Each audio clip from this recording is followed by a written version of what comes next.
Assalamualaikum warahmatullahi wabarakatuh. Perkenalkan, nama saya Diana Yuliasari. Saya mahasiswa S2 Universitas PGRI Yogyakarta, NPM 242552400015, kelas A2 2023 Kabupaten Magelang. Di sini saya akan menanggapi persoalan dari mata kuliah kajian pengembangan kurikulum. Yang pertama, analisis kurikulum 2013 dan kurikulum Merdeka dari segi fungsi, apakah kedua kurikulum tersebut sudah memenuhi semua fungsi yang ada? Jika iya, apa contoh konkretnya dalam kurikulum 2013 dan kurikulum Merdeka? Fungsi kurikulum secara umum itu sebagai pedoman. Jadi bagi guru, kurikulum itu berfungsi sebagai pedoman saat melaksanakan proses pembelajaran. Kemudian, fungsi kurikulum bagi kepala sekolah dan pengawas itu berguna untuk pedoman dalam melaksanakan supervisi. Kemudian bagi orang tua, kurikulum berfungsi sebagai pedoman untuk membimbing anaknya belajar dari rumah. Kemudian bagi peserta didik, kurikulum sebagai pedoman belajar menurut Mida Latifatu 2013, di mana ada beberapa fungsi, yaitu fungsi penyesuaian. Jadi fungsi penerapan kurikulum itu disesuaikan dengan perkembangan zaman. Contoh konkretnya penggunaan teknologi berbasis komputer. Jadi di dalam pembelajaran itu memanfaatkan media yang interaktif.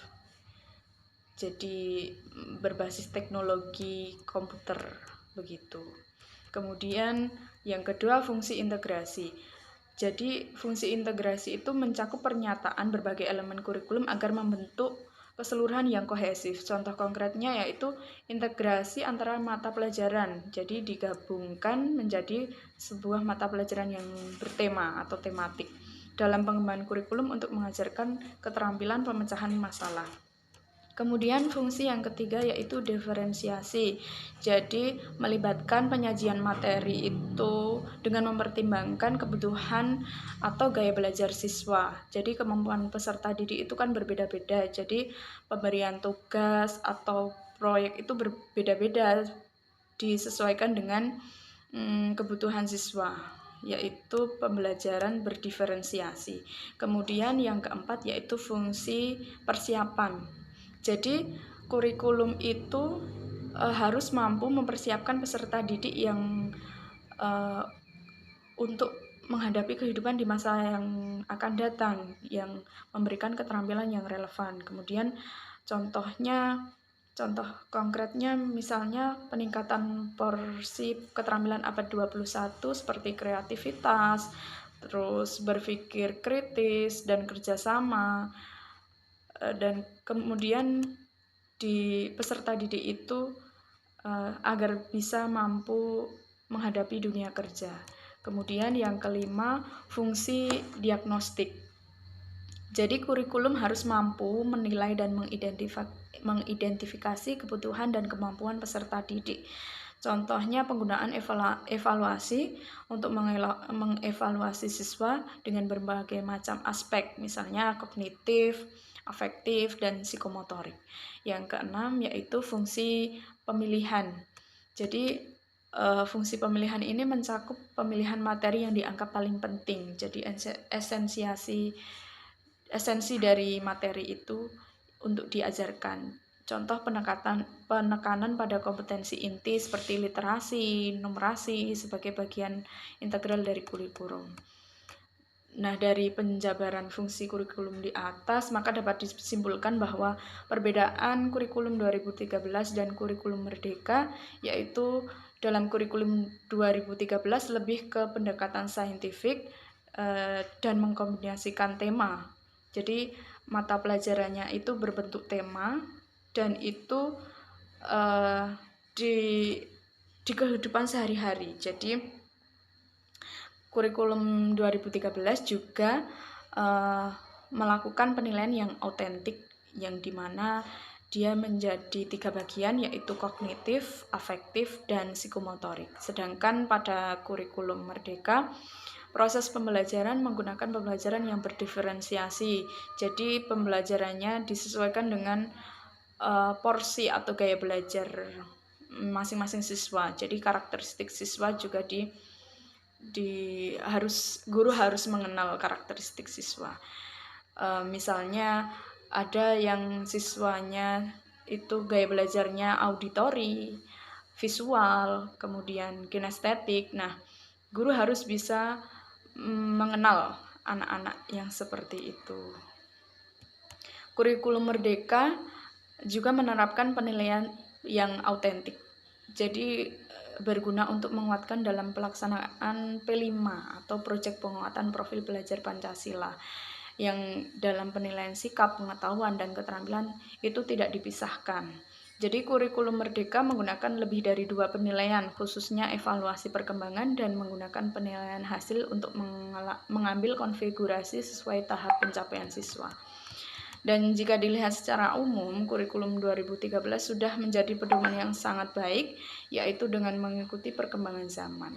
Kemudian menerapkan pembelajaran yang berkaitan dengan kehidupan sehari-hari, dan kemudian hadirlah kurikulum Merdeka yang bisa menjadi penyempurna kurikulum 2013, yang dimana pelaksanaan kurikulum Merdeka lebih fleksibel sekaligus berfokus pada materi esensial dan pengembangan karakter dan kompetensi peserta didik. Kemudian untuk soal nomor 2, analisis kurikulum 2013 dan kurikulum Merdeka dari segi peranannya. Apakah kedua kurikulum tersebut sudah memenuhi syarat semua peran yang ada? Jika iya, apa contoh konkretnya dalam kurikulum 2013 dan kurikulum Merdeka? Jadi peran kurikulum sendiri itu memiliki banyak peranan. Menurut Omar Hamalik dalam Mida Latifatul Muzamiroh 2013, terdapat 3 peranan yang dinilai sangat penting, yaitu peranan konservatif. Peranan konservatif menekankan bahwa kurikulum dapat dijadikan sebagai sarana untuk mentransmisikan nilai-nilai warisan budaya masa lalu yang dianggap masih relevan dengan masa kini kepada generasi muda. Dalam hal ini para siswa. Nah, contoh konkretnya pada kurikulum 2013 maupun kurikulum Merdeka yaitu perilaku saling menghormati, saling tolong-menolong, kerja bakti, toleransi. Nah, itu merupakan nilai-nilai warisan budaya yang sebenarnya itu harus dijaga, kemudian dilestarikan. Kemudian yaitu peranan kreatif. Peranan kreatif menekankan kurikulum berupaya mengembangkan sesuatu yang baru sesuai dengan perkembangan zaman yang dibutuhkan oleh masyarakat masa kini dan masa yang akan datang. Contoh konkretnya dalam kurikulum 2013 maupun kurikulum Merdeka yaitu jadi sekolah itu dapat memfasilitasi peserta didiknya untuk menghadapi kehidupan yang akan datang, seperti contoh siswa SD yang sudah mulai dibelajarkan ataupun harus melek IT untuk mencari sumber-sumber belajar. Terus siswa juga bisa mengenal IT itu tidak hanya untuk bermain game atau untuk bermain TikTok itu. Jadi IT juga bisa untuk sumber-sumber belajar. Kemudian peranan kritis dan evaluatif. Peranan kritis atau evaluatif kurikulum adalah upaya untuk mempertahankan nilai lama dan menerapkan hasil dari perkembangan yang baru. Peranan kritis dan evaluatif dilatar belakangi oleh adanya kenyataan bahwa nilai-nilai dan budaya yang aktif dalam masyarakat senantiasa mengalami perubahan, sehingga pewarisan nilai-nilai budaya masa lalu kepada peserta didik perlu adanya penyesuaian, yakni disesuaikan dengan kondisi dan situasi yang ada saat ini. Nah, oleh karena itu kurikulum juga diharapkan mampu berperan aktif dalam kontrol atau filter sosial. Jadi nilai-nilai sosial yang tidak sesuai dengan keadaan dan tuntutan masa kini dihilangkan dan diadakan modifikasi dan penyempurnaan. Misalnya filter sosial, di mana sosial kita itu beretika, misalnya kalau di walaupun tidak mengenal saling menyapa. Nah, kalau di negara lain mungkin kalau tidak kenal tidak menyapa. Nah, di dalam Indonesia khususnya, jadi nilai-nilai sosial itu lebih menekankan kepada tata krama, jadi bisa dimodifikasi dan disempurnakan begitu sesuai dengan keadaan di Indonesia. Jadi ketiga peranan kurikulum tersebut di atas harus berjalan secara seimbang. Jadi agar memenuhi tuntutan keadaan, sebab jika tidak itu akan terjadi ketimpangan yang menyebabkan peranan kurikulum tidak lagi optimal. Begitu. Seperti itu. Mungkin banyak kurangnya bisa dikoreksi oleh teman-teman jadi bahan diskusi.